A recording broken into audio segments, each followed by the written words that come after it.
It's time for StoRyvival. And today, we'll tell you a story from the northeast Indian state of Arunachal Pradesh. The story of the Dree festival. Remember we had told you a story about Abotani or Father Tani and the Mopin festival?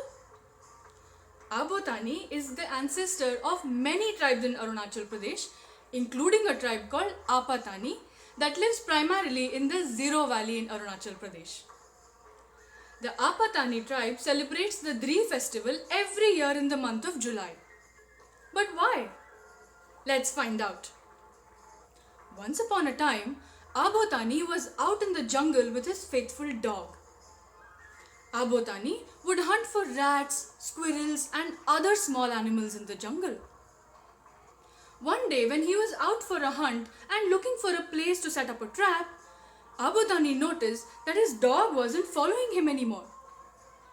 Abotani looked around and he saw that the dog was walking up to a tree that stood by the river. Abotani followed the dog to see what it had found. The tree was magnificent and huge. Its branches seemed to reach up into the sky and its roots seemed to go deep into the ground under the water. The branches spread wide in the jungle, providing shelter to rats, squirrels, and birds. Abotani was very happy and he started to set up a trap for one of these small animals when suddenly he saw something.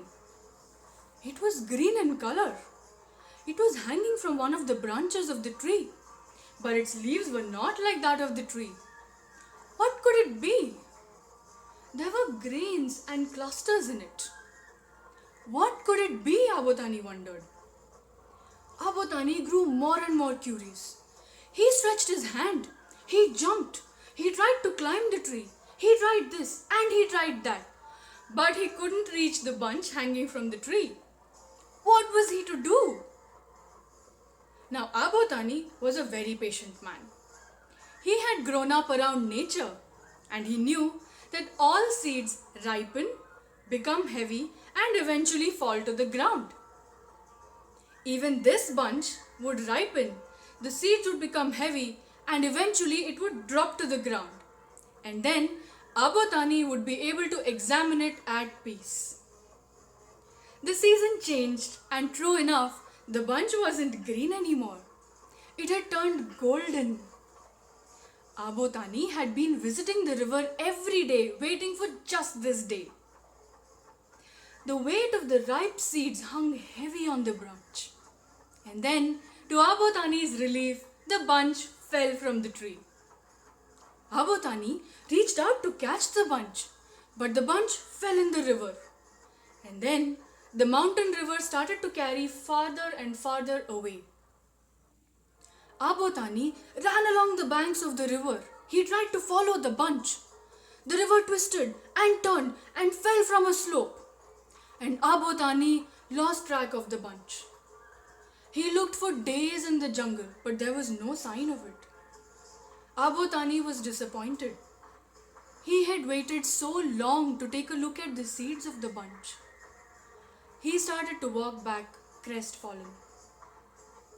As Abotani was walking back through the dense jungle and over the mountain, he heard voices. Who else could be there in this jungle other than me, he wondered. Abotani sought out the voices and he saw two men talking to each other. They were carrying nets. They were fishermen. Abotani sat down to talk to them. He was glad to have a chat with someone after spending so many days in the jungle. After a while, as he got up to leave, he saw something. What do you think he saw?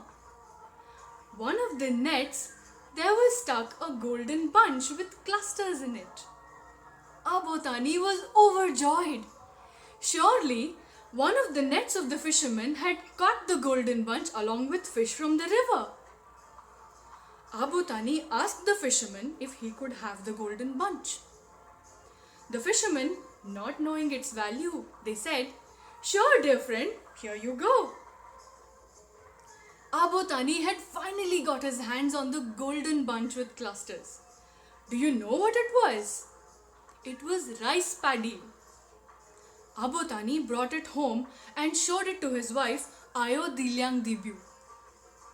She was a very hard-working woman who supported Abotani in everything he did. Together, they figured out how to cultivate the crop and then how to dry it, thresh it and pound it to get a good crop. With the small set of seeds that Abotani had found, they started to increase the yield year after year. After a while, Abotani did not have to go hunting anymore. They figured out how to cook the rice and then there was abundant food available right in their farm. Until one day, Abotani lost all his rice and paddy. A lazy woman called Tini Rungia pretended to be hardworking and cast a spell on Abotani. She convinced him to marry her. Dibu, his first wife, was very angry with Abotani. To teach him a lesson, she took all the rice and paddy, every last grain and seed, and she left the house. She found a place with fertile land and she started to grow her own rice. Abotani soon found out that Tini Rungia had tricked him. He went to Dibu to apologize, but she would not hear of it. He tried to ask for a share of the rice and paddy, but she flatly refused. Abotani was disappointed again at having lost all the paddy that he had worked so hard for and at having lost a good wife too. One day, an idea struck Abotani. Remember the faithful dog? The one that had found the magnificent tree in the jungle? When Dibu was drying the paddy in the sun, Abotani indicated to the dog to go and roll in the paddy and come back running to Abotani. The dog went, rolled around in the paddy when Dibu caught it. She dusted off all the paddy from its body before sending it away. The dog came back to Abotani with no paddy on its body. Abotani felt defeated. He was trying to think what to do next while absent-mindedly fondling the dog's ear like he would always do when suddenly he found something. Inside the dog's ear were lodged 2 grains of rice. Abotani hugged the dog, took the 2 grains of rice and started to cultivate rice once again from scratch. Starting with his hearth, to his courtyard, to a nursery and finally to a field, Abotani increased the yield of the crop. Soon he became prosperous again. There was abundant food for his family and others to eat.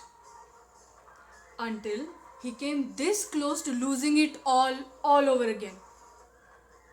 Abotani had noticed one year that the yield had decreased. The next 2 years, the crop failed. There was famine. There was no food for anyone to eat.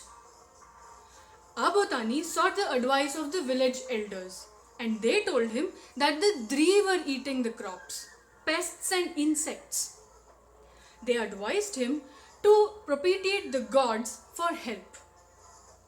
With the help of 2 priests, Abotani conducted the first Dree rituals to please the gods Dani, Tamu, Meti and Harniang. These gods protect mankind, eat up harmful pests, keep famine and epidemics away, and they keep the soil stable for the paddy. Once the 3 rituals were complete and the pests had been destroyed, the crop flourished again. Abotani taught this technique of cultivating rice to all his descendants, including members of the Apatani tribe. He also told them the importance of the Dree festival. And that is why the Apatani tribe celebrates the Dree festival every year to celebrate the beginning of rice cultivation and to keep pests and famine away for a bountiful yield. In fact, the Dree festival is the most important agricultural festival of the Apatani tribe. So that was the story of the Dree festival celebrated by the Apatani tribe in Arunachal Pradesh. We hope you enjoyed this StoRyvival and we'll be back soon for more.